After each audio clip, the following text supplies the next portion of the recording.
వారిని వివాహం చేసుకోవడానికి స్వామివారు కూడా అమ్మవార్లని కళ్యాణోత్సవం గావించుకోవడానికి కూడా సంసిద్ధంగా ఉన్నారు. కానీ స్వామివారు ఇంత ఆలయాల్లో ప్రధానంగా ఉన్నారు. స్వామివారు అమ్మవారు ఒక భాగంగా ఉన్నారు. కానీ ఇంత ఆలయాన్ని కూడా సంపూర్ణమైనటువంటి రక్షణ గాని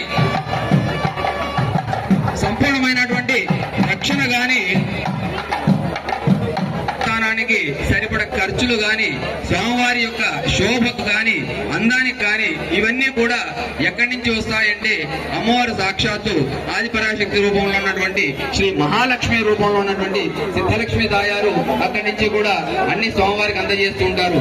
కానీ విష్ణుర్వ షట్కారః విశ్వానంతా కూడా విష్ణుర్వ షట్కారః విశ్వాన్ని సృష్టించినదే విష్ణువు. ప్రతి ఒక్క జీవి కూడా మనుగడ సాగిస్తున్నది అంతా కూడా విష్ణువు వల్ల. కాబట్టి స్వామివారు